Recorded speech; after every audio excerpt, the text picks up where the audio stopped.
चैतन्य शरीर रूपी वस्त्र 3 हुए हैं जिन्होंने सारे विश्व के ऊपर विजय प्राप्त करके दिखाई है। उनका म्यूजियम में चित्र होना चाहिए। ऐसे ही लक्ष्मी नारायण का चित्र होना चाहिए। तो चैतन्य चित्र बने या जड़ चित्र बने, दुनिया में आवाज किससे फैलेगा? चैतन्य चित्र से फैलेगा।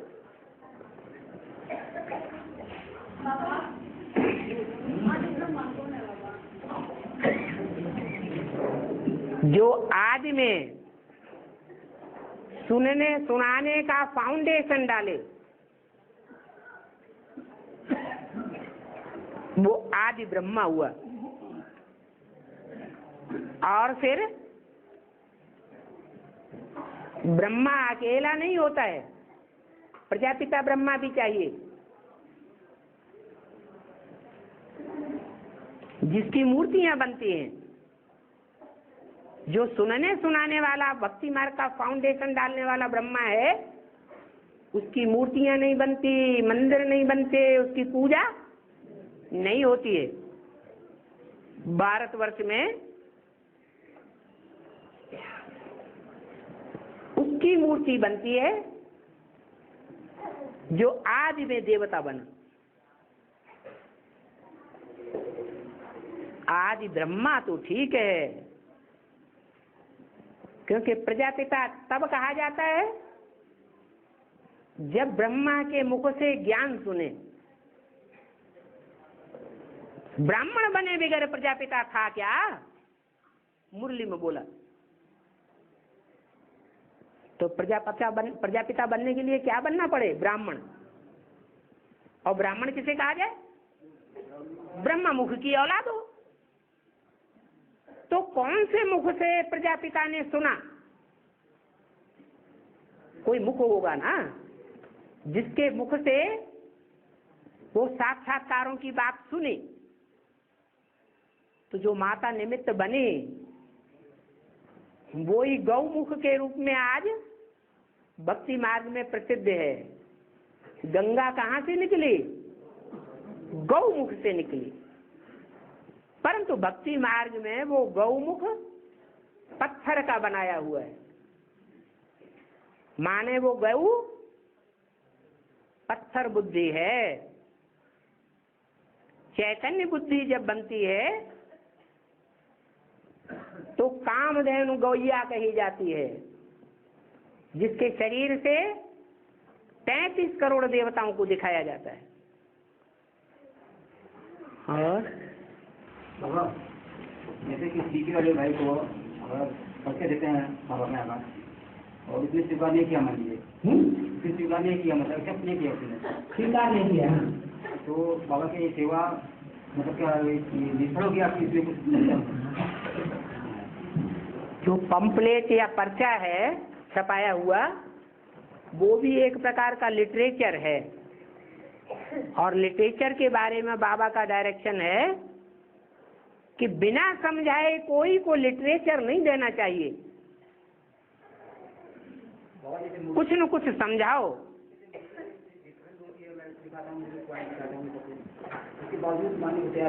मुरली सीधी सीधी कौन समझेगा? पहले तो ये पक्का निश्चय कराना पड़े कि बाप ही बाप बनता है, टीचर बनता है, सदगुरु बनता है, माता बनता है। माता के रूप में ब्रह्मा के मुख से गीता ज्ञान सुनाया। उस ज्ञान के ऊपर ब्राह्मणों को विश्वास ही नहीं है। दीदी दादी दादाओं के ऊपर विश्वास है, उनकी बातें मानेंगे। जो ब्रह्मा के मुख से बोली हुई मुरली है उसको नहीं सुनना चाहते। तो जिसको अश्रद्धा है उसको सुनाने की जरूरत क्या है? पहले तो श्रद्धा विश्वास बैठाना है। बाप का परिचय दो, पहला ये काम, तो आगे वो मुरली भी सुनेगा। और बाबा अलीगढ़ में हम 3 युगल है ना, बच्चे करके आए थे, तो 3 युगल में बाबा आश्रम से हम आते जाते रहते हैं। एक युगल को तो धक्का लगा दिया, आश्रम से एक भाई को तो धक्का लगा दिया। और अब 2 आते जाते रहते हैं। लेकिन वो दीदी है ना, जैसे मुरली वगैरह जो सुनाती है उसमें टोन ज्यादा करती है, तो इच्छा नहीं करती और मुरली वगैरह सुनने की। टोंट चिपक जाता है क्या? गाली चिपक जाती है क्या? कोई ने ग्लानी कर दी वो चिपक गई क्या? कोई हमारी ग्लानी करता है तो समझ जाना चाहिए कि हम अभी लक्ष्मी नारायण जैसे नहीं बने हैं। दुनिया में, शास्त्रों में या हिस्ट्री में कहीं भी लक्ष्मी नारायण की ग्लानी क्यों नहीं हुई? खास करके नारायण की ग्लानी नहीं है और साप की ग्लानी है। इससे क्या साबित होता है? ग्लानी करने वाले हमको सुधारने वाले हैं या बिगाड़ने वाले हैं? इसलिए कबीरदास ने भी लिखा है, निंदक नियरे राखिए। जो हमारी निंदा करे, बाबा ने भी कहा, निंदा हमारी जो करे तो हमारा क्या है? मित्र हमारा। छोड़ के भाग जाओ तो कैसे काम चलेगा? हैं? जाते रहे में जाते रहे, कोई बात नहीं। जब तक मना न करे तब तक जाते रहो। मना कर दें तो उनकी जिम्मेवारी उनके ऊपर। बात है लिखे चाहिए। तो इनको तो वो थोड़ा दूर दूर कहते हैं, छोड़, और मेरे को कहते तुम आते रहो। पैसा वैसा देते होगे?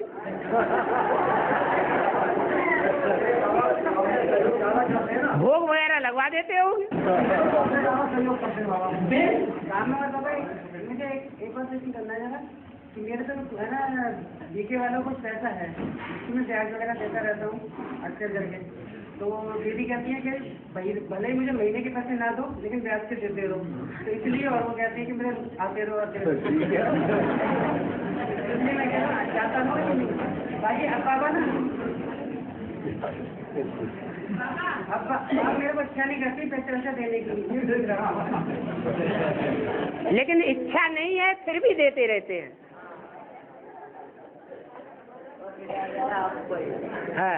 हाँ जी।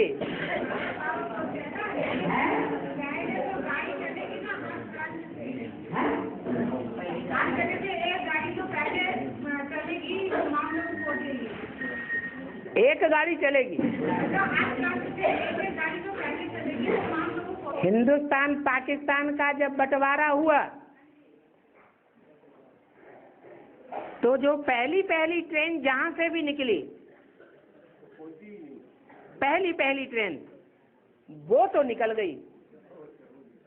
अब वो चाहे दिल्ली से निकली हो ट्रेन, चाहे बंबई से निकली हो, चाहे जालंधर से निकली हो, अमृतसर से निकली हो, कलकत्ते से निकली हो, पहली ट्रेन जो सिंध हैदराबाद जा रही थी वो निकल गई।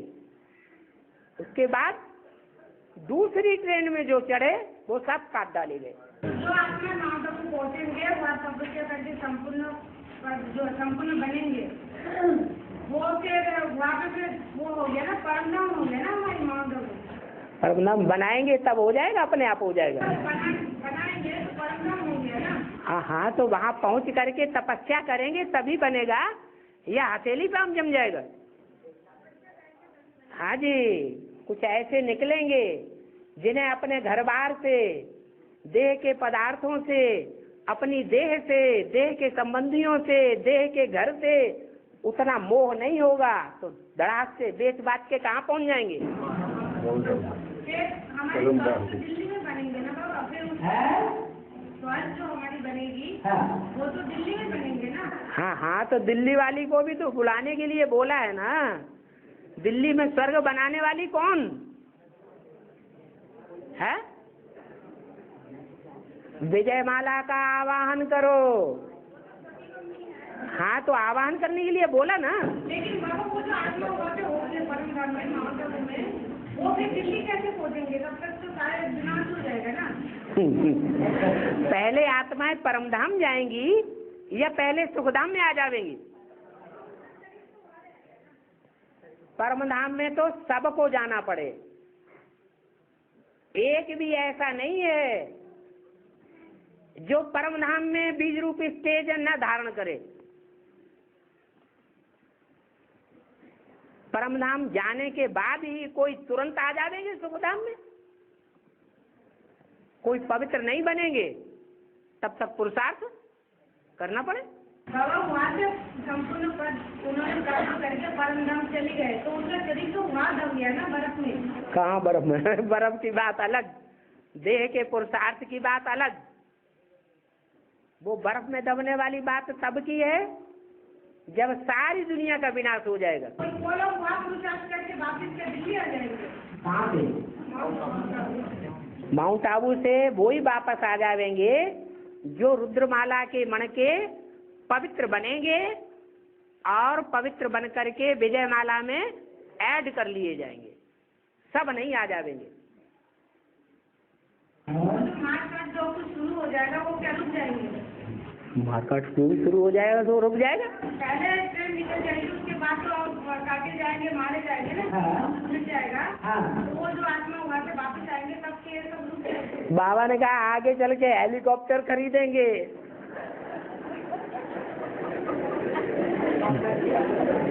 और अभी बुद्धि में आएगा कि बुद्धि को ऊपर लेकर जाना है, परम धाम में। बुद्धि को परम धाम में लेकर जाना है। नहीं बोला, मुरली में तो बोला है जो मुझे ऊपर याद करते हैं वो है शूद्र संप्रदाय। मुरली में क्या बोला? जो मुझे ऊपर याद करते हैं वो है शूद्र संप्रदाय, क्योंकि बाप ऊपर आया हुआ है या नीचे आया हुआ है। जब नीचे आया हुआ है तो ऊपर क्यों याद करें? ऊपर याद करने में ज्यादा मेहनत है या नीचे आए हुए में याद करने में ज्यादा मेहनत है? ऊपर याद करने में मेहनत है, और नीचे आया हुआ उसको तो आंखों से देख रहे हैं, कानों से सुन रहे हैं, संपर्क संसर्ग में आ रहे हैं, तो याद करना कौन सा सहज होगा? हाँ जी। बाबा कंचन काया इसी जन्म में और ये कंचन आत्मा इसी जन्म में कैसे होंगी, ये समझ में नहीं बैठता है। कंचन काया इसी जन्म में तब बनेगी जब पहले मन बुद्धि को कंचन बनावेंगे। क्या? जिनकी मन बुद्धि कंचन बनेगी उनकी निरोगी काया बनेगी, वो भी तब जब बर्फ में दब जावेंगे। बर्फ में कोई भी चीज होती है, अगर सड़ा हुआ आलू है, आधा सड़ गया और बर्फ में दाब दिया तो सड़ा हुआ हिस्सा तो पानी बह करके बन करके बह जाएगा, और जो अच्छा हिस्सा है वो सुरक्षित रह जाएगा। तो ऐसे ही ये 5 तत्वों की जो दुनिया है, ये 5 तत्व तमो प्रधान है या सतो प्रधान है? तमो प्रधान। पहले 5 तत्व सतो प्रधान बनेंगे या पहले 5 तत्वों को धारण करने वाली आत्मा सतो प्रधान बनेगी? आत्मा सतो प्रधान पहले बनती है। जब आत्माएं सब सतो प्रधान बन जाती है तो इस तमो प्रधान जो सृष्टि है उसका विनाश हो जाता है। जो तत्व जहां से 5000 वर्ष पहले शुरू हुआ था उसको उमड़ घुमड़ करके वहीं पहुंचना पड़े, अणु अणु को वहां पहुंचना पड़े। ऐसे नहीं, आत्माओं का ही साइकिल है, अणु अणु का साइकिल है। जो अणु जहां से चक्कर लगाते हुए 5000 वर्ष के बाद जहां चक्कर लगा के जहां से आया था वहीं पहुंचेगा। जैसे आत्माएं जब इस सृष्टि पर आई थी तो पवित्र आई थी या पवित्र आई थी? पवित्र आई थी। तो जब पहुंचेंगी तो पवित्र बन करके पहुंचेंगी या अपवित्र पहुंच जाएंगी? पवित्र बन करके पहुंचेंगी। हाँ। भारत और महाभारत दोनों एक है, अलग है? नहीं, एक है भारत। जो भारत शब्द है वो व्यक्ति के लिए भी आया है। और व्यक्ति भी एक माता के रूप में है, जिसका गायन है भारत माता। महाभारत माता नहीं कहते हैं, क्या कहते हैं? सिर्फ भारत माता। लेकिन भारत माता है तो विधवा है या सधवा है? सधवा है। विधवा माताओं की तो अपने यहाँ मान्यता ही नहीं है। तो जो सधवा माता है उसके पीछे कोई भारत पिता भी है, परंतु माता जब तक आगे कदम न बढ़ाए तब तक नई दुनिया की स्थापना नहीं हो सकती।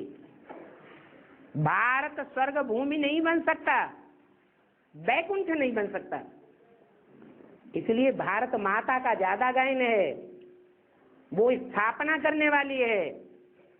भारत पिता विनाशकारी है या स्थापनाकारी है? क्या गायन है? कल्पांतकारी कहा जाता है। तो जो कल्पांतकारी है उसका उतना गायन नहीं है, भारत माता का गायन है।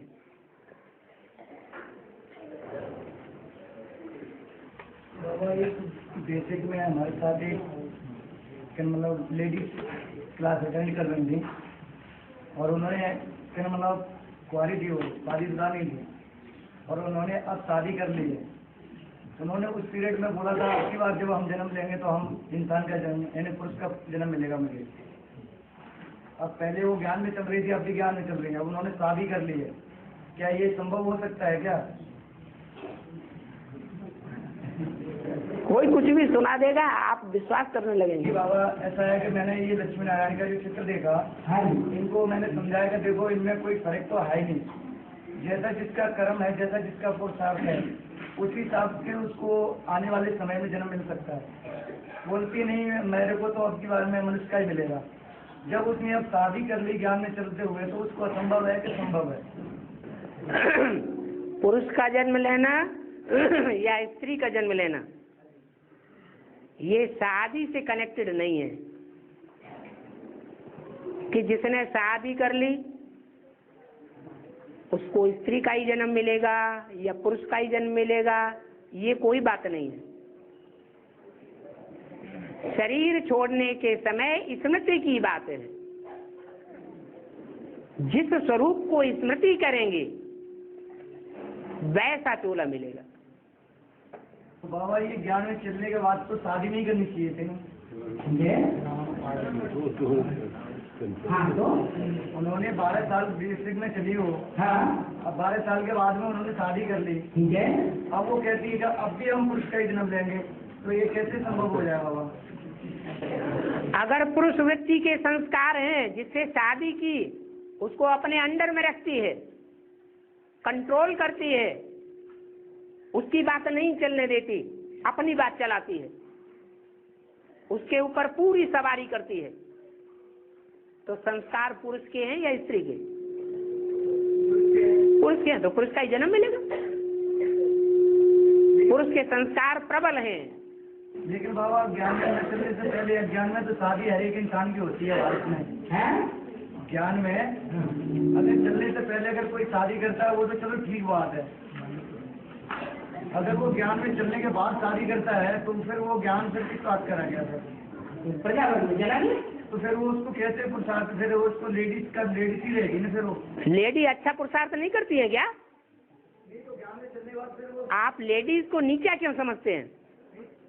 ज्ञान में चलने के बाद बाबा फिर वो शादी कर रही है। ज्ञान में चलने के बाद कोई शादी कर ले और अच्छा पुरुषार्थ करे, तो अच्छा पुरुषार्थ करने वाला क्या लक्ष्मी नहीं बन सकता?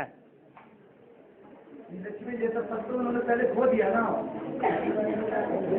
वो शादी करने के बाद की बात, आप ज्ञान में चलने की बात कर रहे हैं। ज्ञान में चलने की बात जो कर रहे हैं, कोई स्त्री है और वो ज्ञान में चल रही है, और ज्ञान में चलने के बावजूद भी अगर शादी कर ले तो वो प्रजापद में चली जाएगी। प्रजापद स्त्री का भी होता है और प्रजापद पुरुष का भी होता है। हाँ बाबा बीते वालों को ज्ञान दिया, ज्ञान उनको काफी अच्छा लगा, मुझे समझ में आने लगी और कम से कम 15 दिन हमने सेवा की। सेवा के बाद में जब उन्होंने बोला कि हम 7 अक्टूबर को और भर्ती करने के लिए जाएंगे, लेकिन उससे पहले बृहस्पति का वो आया दिन और उन्होंने बाबा से योग लगाया। तो जब हम दूसरे दिन गए तो बोले कि भाई हम जब योग में बैठे तो हमें ब्रह्मा बाबा का साक्षात्कार हुआ और वो हमको परमधाम ले गए और बोले कि माँ भी तुम्हारे साथ है, बाप भी तुम्हारे साथ है और बाप हमेशा तुम्हारे अंग संग है, क्यों बुद्धि को भटकाते हो। तो बाबा हमसे ये बोले कि भाई हमें तो बाप भी मिल गया और माँ भी मिल गई, अब हम अपने आप को क्यों भटकाएं। तो तुम्हारा ज्ञान यहीं तक सीमित था। तो फिर उन्होंने सुनना बंद कर दिया, जाने के लिए मना कर दिया। तो क्या बाद में वो आएंगे?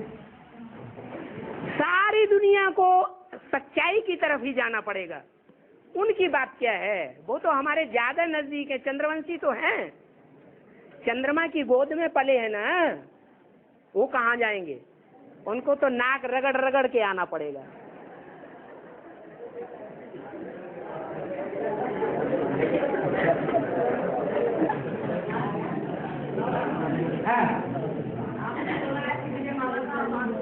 हाँ जी। और बोला है कि कोई भी ऐसी रीत नहीं है जो सारी रीतें यहीं से शुरू होती हैं। सारी रीत रस्म रिवाज जो भी है यहीं से शुरू होती है। तो बहू को लाने के निमित्त तो सास बनती है। चलो हाँ, तो वो फिर पहले तो सास आनी चाहिए। सास आएगी तो विजयमाला को लाएगी।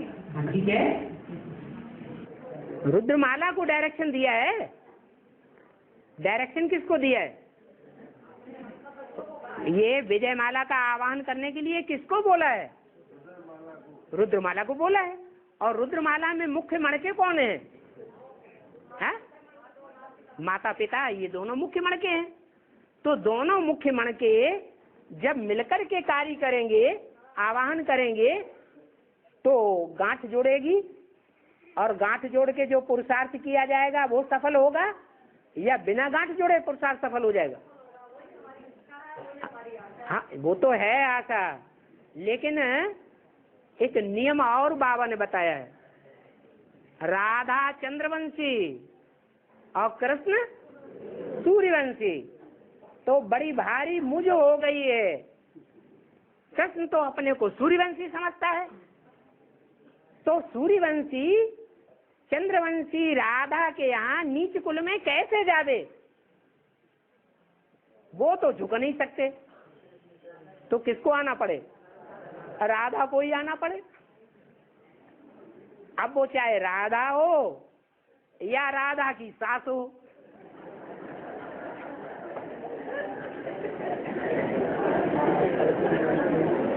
और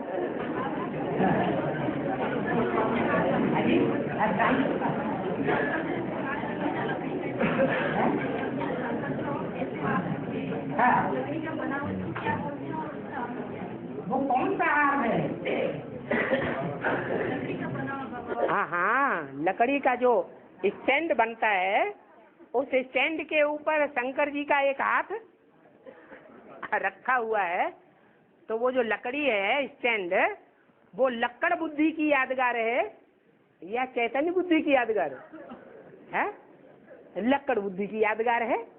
वो ज्ञान उतना बुद्धि में बैठता नहीं है, परंतु आधार लिया हुआ है। उसका आधार लिए बगैर टिक नहीं सकता। वो भुजा माने सहयोगी। और राजा दुष्यंत होता है।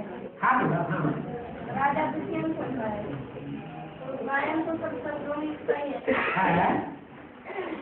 तो जो शर्मिला होती है, शकुंतला होती है, वो ऋषियों के यहाँ पलती है। ऋषियों के यहाँ पलने से भी वो दुष्यंत के साथ नहीं जाती है। साथ चली नहीं जाती है, उसके प्यार में फंस जाती है। हाँ, और फिर भी वो उसे 12 साल के लिए उसका क्यों त्याग करता है? उसको एक अंगूठी दी थी। क्या? शकुंतला को राजा दुष्यंत ने, जो दुनिया के दोषों का अंत करने वाला दुष्यंत है, उसने शकुंतला को एक अंगूठी दी थी। वो अंगूठी उसने खोई दी। वो अंगूठी मछली ने खाए ली। क्या सागर में कौन से जीव जंतु ज्यादा होते हैं? मछलियां ज्यादा होती हैं, और भांति भांति की मछलियां होती हैं।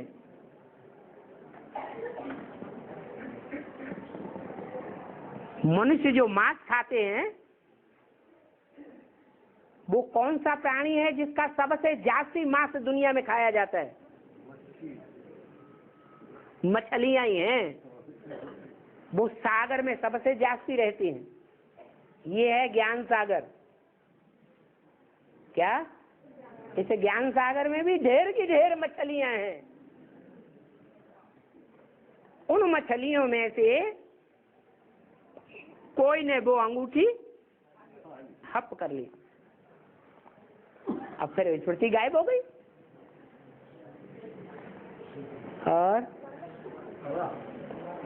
हाँ, मधु के लिए बोलते हैं कि उन्होंने एक नाव तैयार करी थी। मधु के लिए बोलते हैं कि मनु जो है उनको शंका हुआ कि सारा संसार जल प्रलय में डूब जाएगा, तो उन्होंने एक नाव तैयार की और उसमें जो है कहते हैं कि अच्छे अच्छे बीज रख लिए, और जो भी अच्छे अच्छे मणिकीय आत्माएं, तो उनको जो है उन्होंने बचाया उस नाव। तो वो नाव क्या है? मुरली में कहीं चंद्रकांत वेदांत जहाज का नाम सुना है? है? सुना है कि नहीं? सुना है। और जहाज कहो, नवैया कहो, बात एक ही है। उस जहाज में, उस नवैया में 108 दुनिया की बीज रूप आत्माएं सुरक्षित रख दी जाती है, जिनके द्वारा नई सृष्टि की शुरुआत होती है।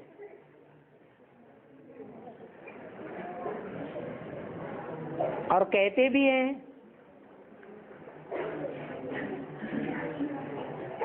शंकर चाप जहाज जेहि चढ़े उतरे पार नर, बूढ़ सकल संसार।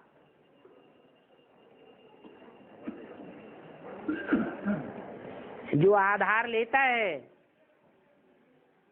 वो बच जाता है, और बाकी सारा संसार डूब जाता है। और हाँ, बुद्धि की 1000 नियामत है। बुद्धि की 1000 नियामत। बुद्धि की 1000 नियामत नहीं, बुद्धि ही 1000 नियामत है।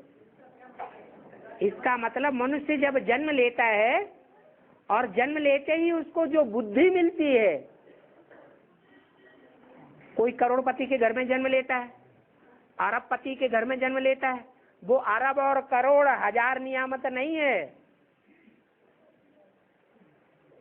करोड़पति के घर में जन्म ले और बुद्धि से भ्रष्ट हो, तो करोड़ों रुपया भी क्या करेगा? बर्बाद कर देगा। बाबा रुद्रमाला के मनके में ही जो श्रेष्ठ बनते हैं सृष्टि के हैं, रुद्रमाला के जो मनके बनते हैं, हाँ, इनके अंदर बुद्धि की जो अलग है, उनमें भी भांति के हैं, भांति के हैं। और फिर उनकी पहचान कैसे होगी? कोई की बुद्धि रूपी आत्मा के ऊपर मोटा छिलका चढ़ जाता है, और कोई के ऊपर बहुत हल्का छिलका होता है, देह अभिमान का। जो मोटा छिलका होता है उसे ज्यादा डंडों की जरूरत है, या हल्के छिलकों को डंडों की जरूरत है, या पानी की जरूरत है? हल्का छिलका वो ज्ञान जल से अपने आप साफ हो जाता है, और जो मोटा छिलका होता है वो डंडे पर डंडे धर्मराज के पड़ते रहते हैं। लास्ट में वो भी शुद्ध बीज बन जाता है। बुद्धि की जो है वो भी तो धीरे धीरे सत्संग से और कलुष से आते आते बुद्धि की तीक्ष्णता कम होती जाती है ना। है बुद्धि की जो तीक्ष्णता है क्या है तीक्ष्ण नियामक से करते हैं। बुद्धि की नियामक डाउन भी जाएगी ना सत्संग से कलुष के अंत आते आते। ये कुछ भी हो,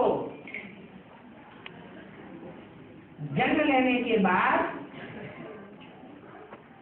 जो बुद्धि है वो संग के रंग में आते आते नीचे गिरती है या ऊपर उठती है?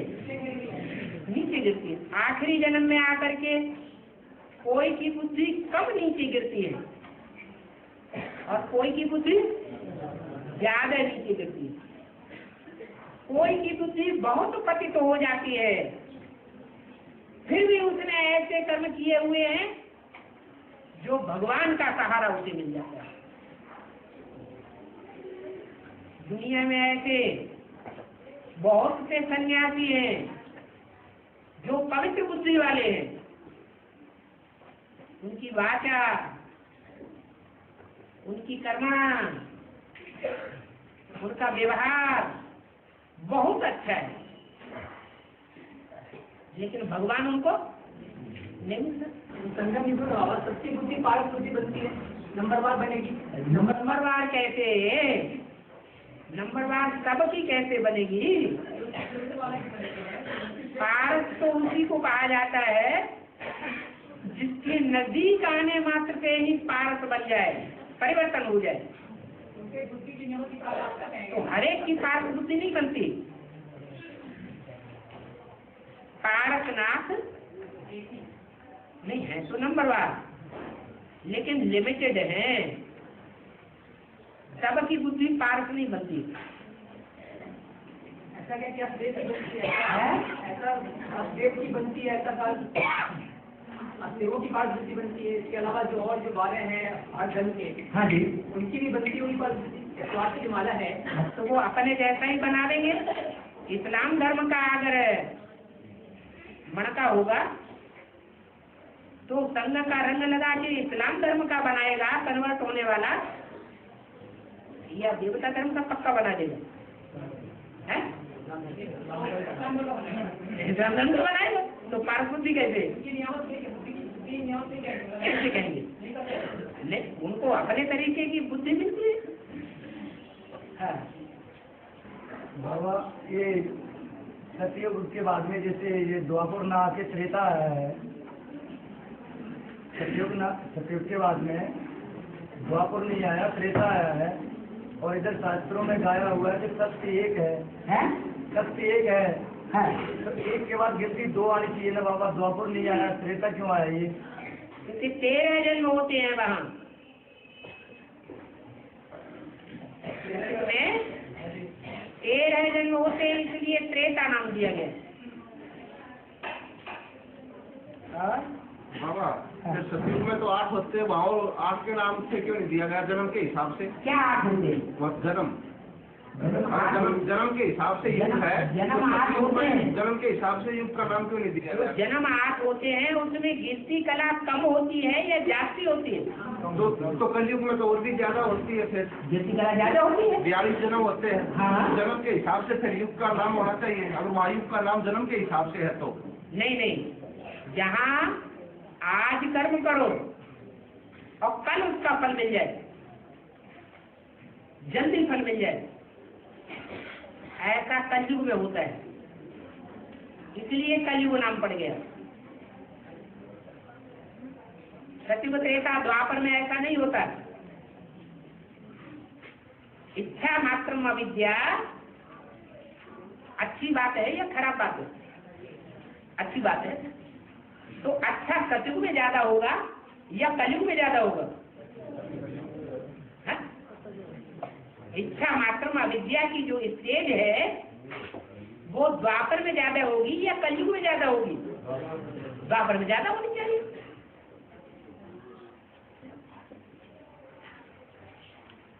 कलयुग में इच्छाएं बहुत तीव्र हो जाती हैं, और जितनी तीव्र इच्छाएं होती हैं उतनी जल्दी फलित होती है।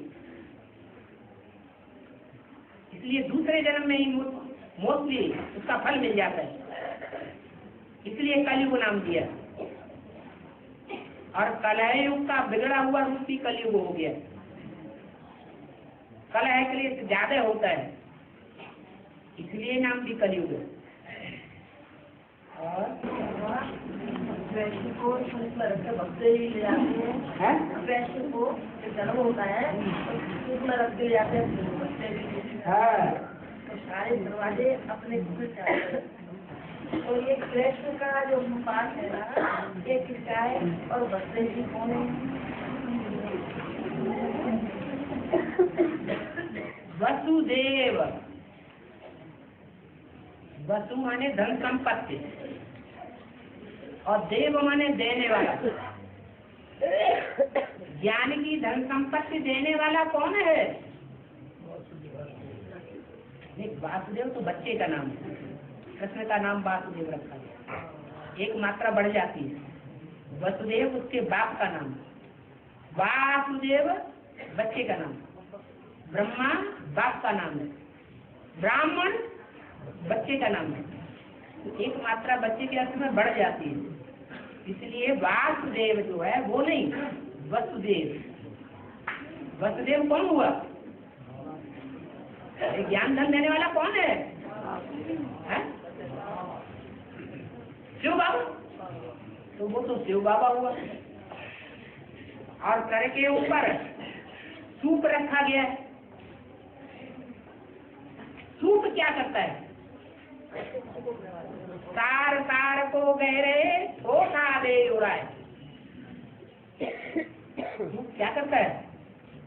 तार ले लेता है और ठोठा उड़ा देता है। ज्ञान में भी ऐसी कोई आत्मा है जो ज्ञान में कार कार की बातों को उठाई देती है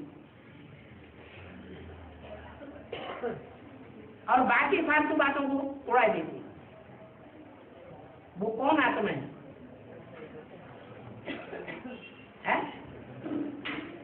कौन है?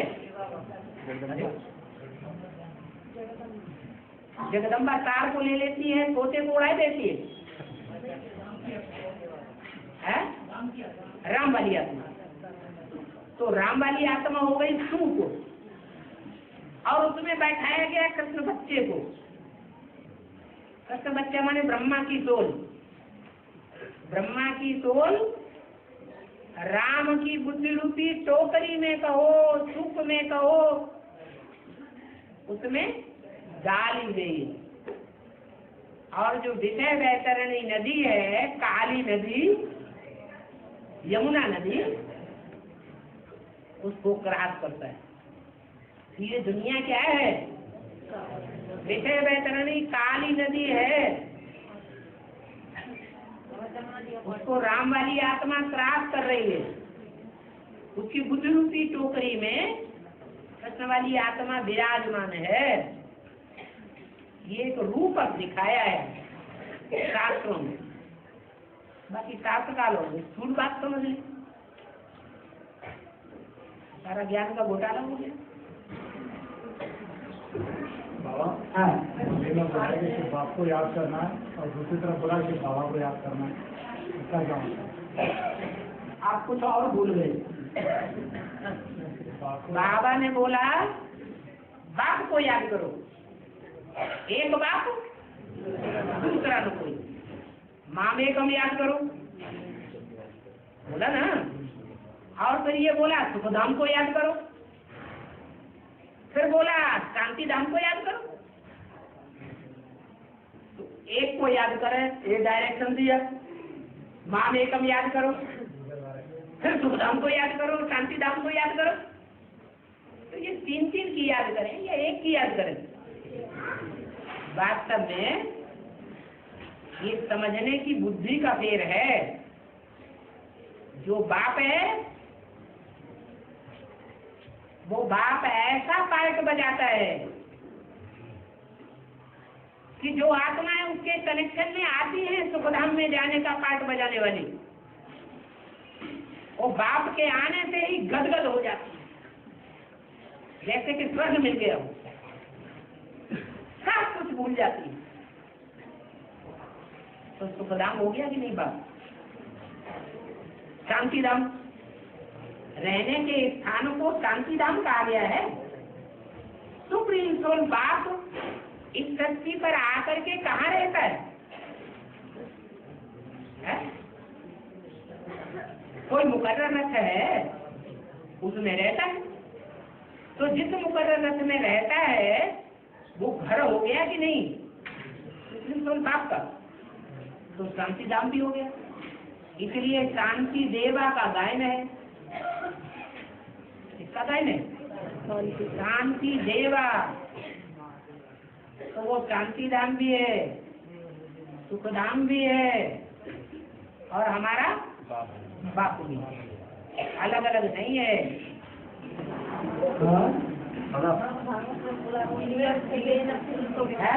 अलीगढ़ से जो दूध की बुट्टी गई थी, हाँ उसमें जुगल जोड़ा जो आया था वो एक गुलाबी बट्टी को तो वो बोलते हैं कि हमें बात तो करते हैं लेकिन हमें सत्संग से जाना ही जाना। कोई बड़ी बात नहीं। बाप के ऊपर जो निश्चय करते हैं, निश्चय करने के बाद पुरुषार्थ करते हैं पवित्रता का, तो जो पवित्रता का पुरुषार्थ करते हैं, रेगुलर क्लास करते हैं, पंक्चुअल रहते हैं, सेवा करते हैं, वो राजाई घराने में आ जाएंगे। अगर बाप के ऊपर से निश्चय उभर जाता है प्रजा वर्ग में चली जाती, क्या बड़ी बात होगी? तो गलत तो नहीं कह रहे कि हम सत्युग में तो जरूर जाएंगे, भले हम बाप को नहीं मानते, निश्चय पत्र लिख दिया फिर भी नहीं मानते। तो जितने समय तक उन्होंने माना उतनी शूटिंग उनकी होगी।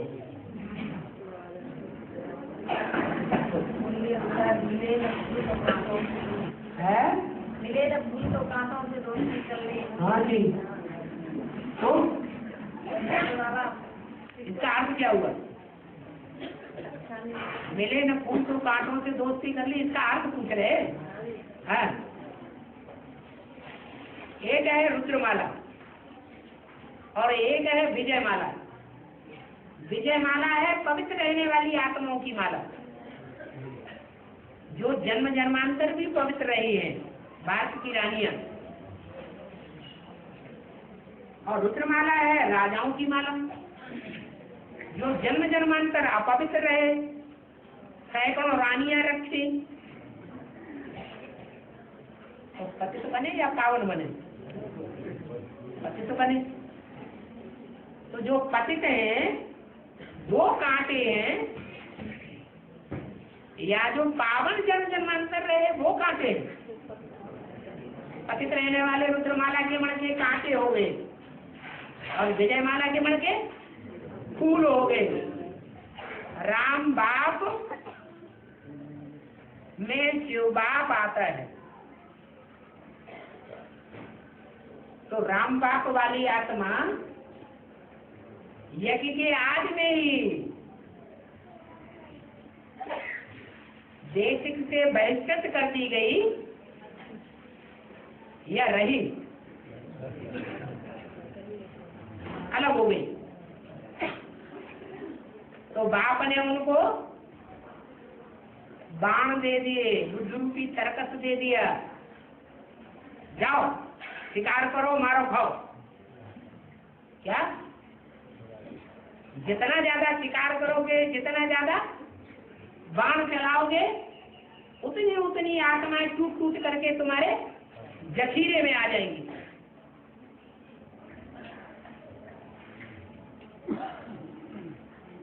बाण मारना, बाण चलाना,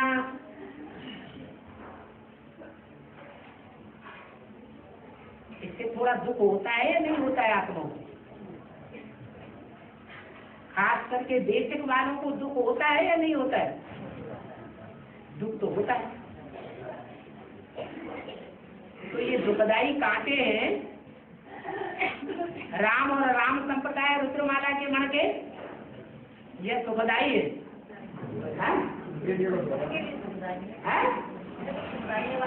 क्यों? जब आपको एडवांस मिला था तो शुरुआत में आपने क्या अनुभव किया?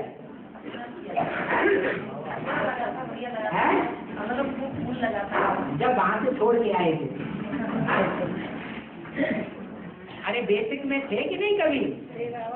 हाँ, जब बेसिक में थे तो जब बेसिक में थे और वहां से छोड़ करके इधर आते हैं, मरते हैं, तो मरते समय दुख नहीं होता है? मर के अच्छी है बाबा, यहाँ मरे भले एक जगह से मरते हैं तब दूसरी जगह जिंदा होते हैं क्या? तो मरना तो होता है एक परिवार से। तो जिस परिवार से मरे उस परिवार को दुख होगा या नहीं होगा? परिवार को दुख होता है। तो ये है दुखदाई। रुद्रमाला के मन के क्या है? सारे बड़े बड़े कांटे हैं। अब राम वाली आत्मा को विजय माला के फूल मिल जाएंगे क्या? मिल जाते हैं? आप ढूंढने जाते तो मिल जाते हैं? नहीं मिलते। तो मिले न फूल तो कांटों से दोस्ती कर ली। हाँ।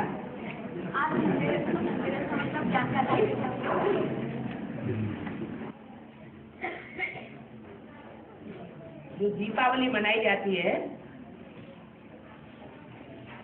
वो पहले मनाई जाती है या धनतेरस पहले मनाई जाती है? तो ज्ञान धन जो है वो पहले इकट्ठा करना पड़े। ज्ञान धन जब तक इकट्ठा नहीं करेंगे, ये धनतेरस नहीं मनाएंगे, तब तक आत्मा का दीपक जगने वाला नहीं है।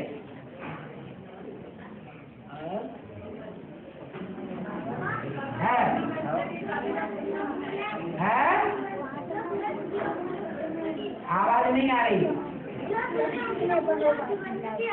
ये माता की जो बोल में। हाँ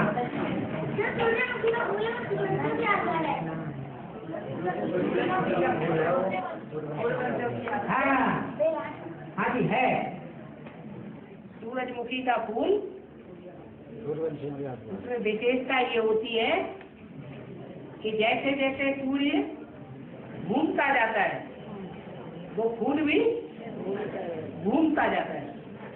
माना जो सूर्यवंशी बच्चे होते हैं वो ज्ञान सूर्य का जो प्रैक्टिकल पार्ट बजाने वाला है, जिस दिशा में भी मुड़ेगा वो सूर्यवंशी बच्चे भी उसी दिशा में मुड़ते जाएंगे। क्या? उनके लिए वो ही सत्य है, दूसरा कोई दुनिया का सत्य नहीं है। और यज्ञ के आदि में गीता माता और राधा कृष्ण के नाम यही था कि दूसरा कुछ था? ये तो समझाने के लिए बताया है। असली नाम रूप और फोटो तो दीदी दादियों के पास बताया है। इन बच्चियों के पास उनके फोटो भी रखते हैं। हाँ जी।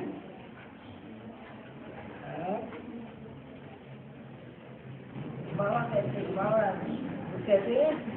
जो बाबा आए थे तो 4 भाई ने सहयोग दिया था उन्हें, 4 भाइयों ने। फिर एक माता उनके साथ निकली थी, पर वो फिर एक दरवाजे में 3 लड़कियां दिखाई नहीं, 3 आत्मा निकालती दिखाई नहीं, ये 3 आत्मा। तो ऐसे क्यों दिखाई नहीं?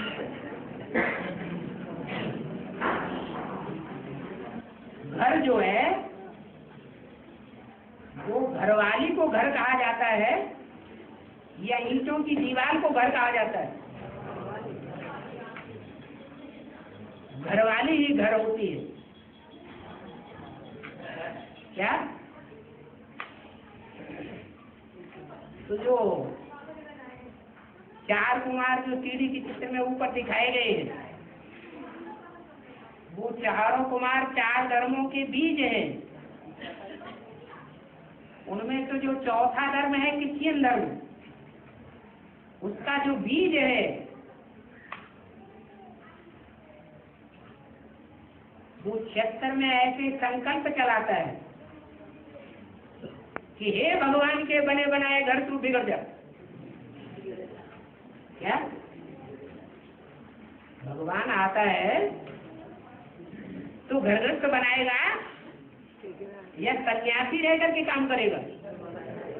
वो घरगृहस्थ बनाता है। लेकिन जो चौथा है वो क्या संकल्प करता है? हे भगवान के बने बनाए घर तू गिर जा, और तू गिर भी जाता। तो जो भगवान के बने बनाए घर को गिराने का निमित्त बन गया संगम युग में, उनके द्वारा जो धर्म स्थापन किया जाता है, उस धर्म में जो मंदिर बनाए जाते हैं उन मंदिरों का नाम भी गिरजाघर पड़ जाता है, क्योंकि संकल्प ही ऐसे चलाए। इसलिए उसको माता नहीं दिखाई दी, वो प्रवृत्ति मार्ग का पक्का नहीं है। सबसे जाति शादियां कौन से धर्म में होती हैं? क्रिश्चियन धर्म में। मुसलमानों में फिर भी लिमिट है, 4 शादियां कर सकते हैं, लेकिन क्रिश्चियंस में कोई लिमिट नहीं। एक घर बिगाड़ो, दूसरा बनाओ, तीसरा बनाओ, चौथा बनाओ, 10, 20 बनाओ, 50 बनाओ।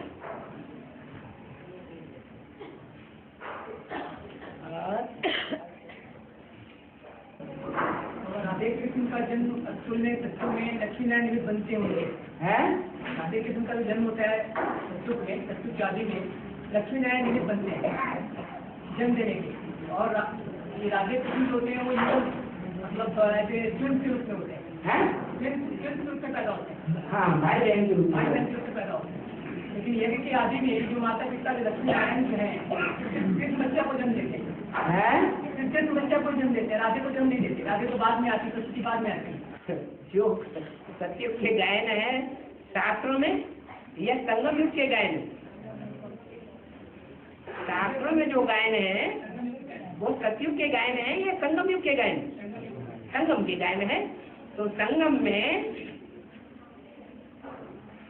जो रुद्रमाला और विजयमाला बनती है, उनके जो मुखिया आत्माएं होती हैं,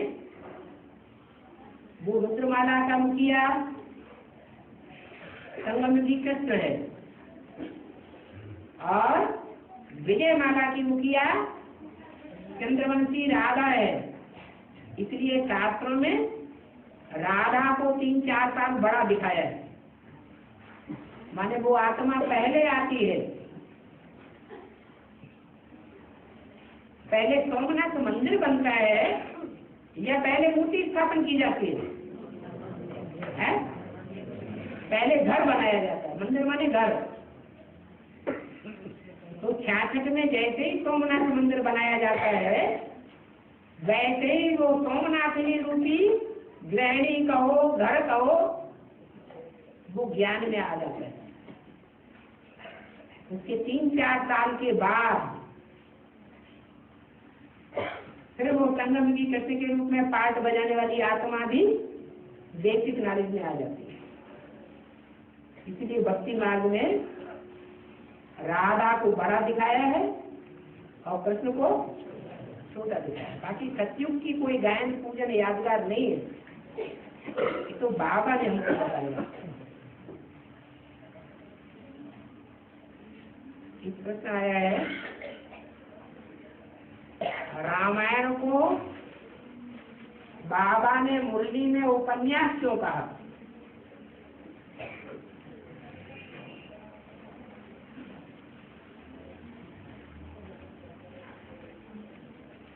इसलिए कहा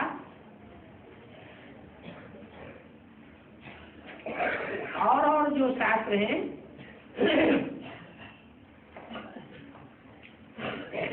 जो दुनिया में पढ़े जाते हैं वो सब द्वापर युग में बने, और जो रामायण शास्त्र पढ़ा जाता है वो कौन सी युग में बना? कलयुग में बना। तमो प्रधान युग कौन सा है? कलयुग। और उसमें जो रचना रची जाएगी वो तमो प्रधान होगी या सतो प्रधान होगी? वो भी तमो प्रधान। ये भी बोला है कि जो फिल्म है और जो उपन्यास है वो बुद्धि रूपी आत्मा को सबसे जास्ती पतित बनाते हैं।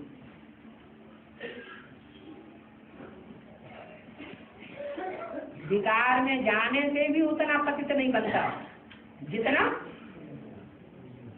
उपन्यास पढ़ करके बुद्धि मलिन बनती है और आज की फिल्में देखने से बुद्धि पतित बनती है।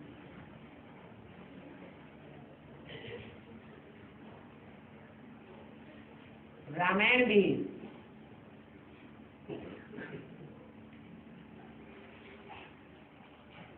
एक ऐसा शास्त्र है जिसका उदाहरण मुरलियों में बहुत कम दिया गया है।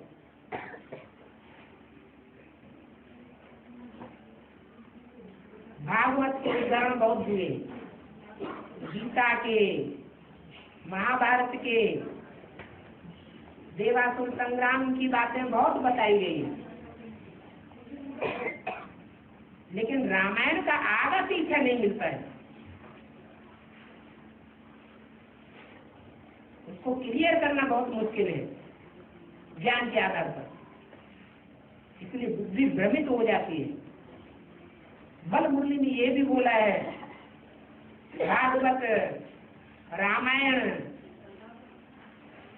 और महाभारत से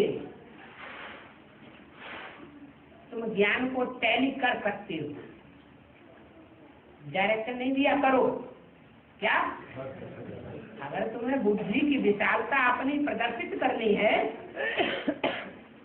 तो इन्हें शास्त्रों से ज्ञान को टैली कर सकते हो।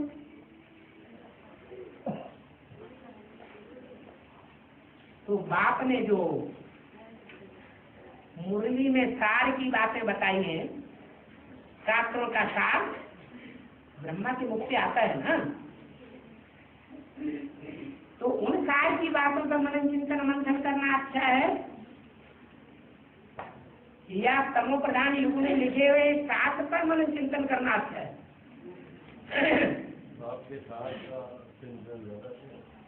मुरलियों में जो शास्त्रों की बातें आई हैं, चाहे वो महाभारत की बातें हो, देवासुर संग्राम की हो, चाहे भागवत की हो, चाहे गीता की हो, उन पर मनन चिंतन मंथन करना अच्छा है। रामायण के विस्तार में अगर बुद्धि को ले जाएंगे तो जैसे काम की चीज का मनन चिंतन मंथन कर लिया।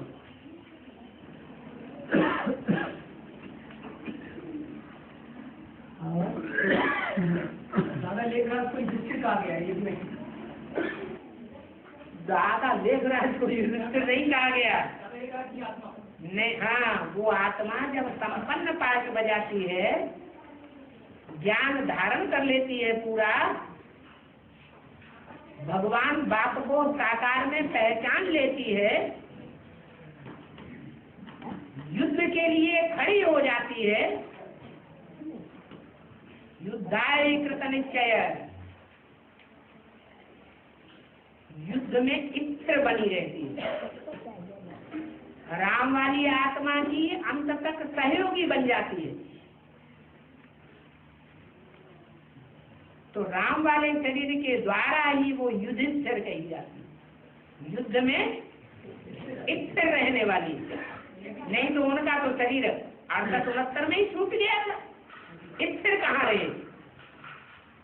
स्थिर तो आत्मा तब बने जब ज्ञान की गहराई बुद्धि में बैठे। शास्त्रों में दिखाते हैं कि युधिष्ठिर जो है वो शरीर स्वर में जाते हैं और सारे उनके भाई का शरीर फैल जाता है, उनकी कमी दिखाते हैं करता हुआ। क्योंकि और जो है पांडव, वो कोई तो बौद्धी धर्म से ज्यादा कनेक्टेड है, कोई संन्यास धर्म से ज्यादा कनेक्टेड है, और कोई ऐसे हैं जो सिख धर्म से ज्यादा कनेक्टेड है।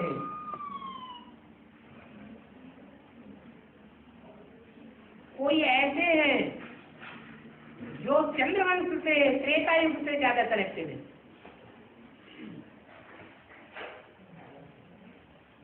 और अंत तक जो युद्ध में दुनिया का पूरा खलासा हो जाए, 5 तत्वों की काम की दुनिया भी खलास हो, तब तक स्थिर बना रहे। राम वाली आत्मा के अंदर कौन बैठा है? मेरी आत्मा भी तो बैठी है, तो वो स्थिर भी है।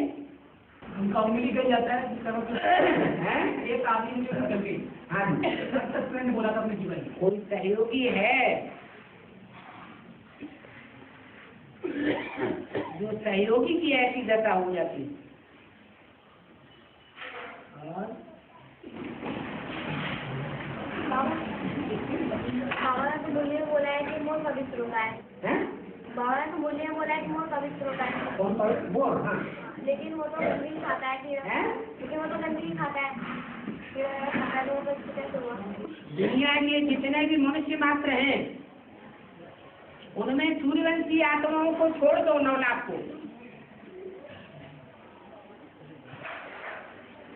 बाकी अंत में कीड़े मकोड़े रह जाएंगे या श्रेष्ठ आत्माएं कही जाएंगी। बाकी सब कीड़े मकोड़े और जानवर हैं। वो है हद का मोर, जो हद के कीड़े मकोड़े खाता है, और ये है बेहद का मयूर, जिसको भारत का राष्ट्रीय पक्षी माना जाता है। इसका डांस बहुत अच्छा होता है।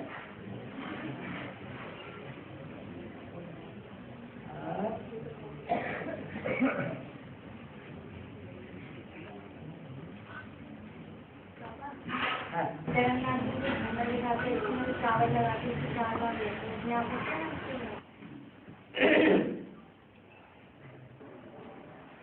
भक्ति मार्ग में ये दिखाया गया है।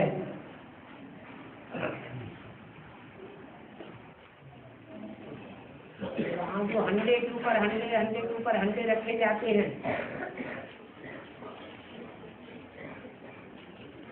उनमें जो चावल डाले जाते हैं तो 4 हिस्से हो जाते हैं।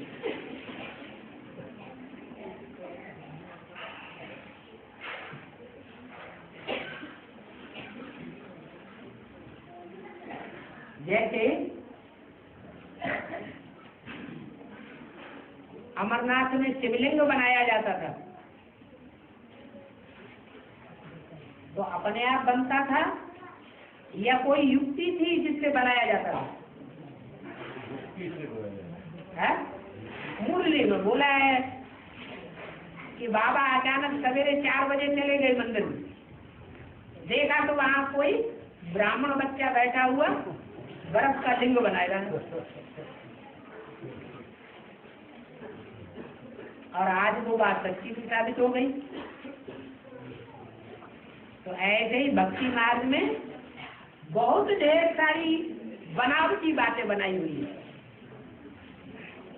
जैसे कंपिल में द्रौपदी कुंड बनाया हुआ है कि वहां यज्ञ कुंड रचा गया,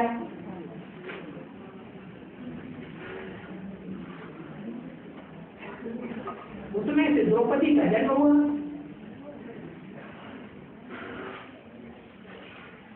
तो क्या यज्ञ कुंड से अग्नि से द्रौपदी का जन्म हुआ था? वो जो कुंड बनाया हुआ है कंपिल में, वो बनावटी बनाया है या असली है?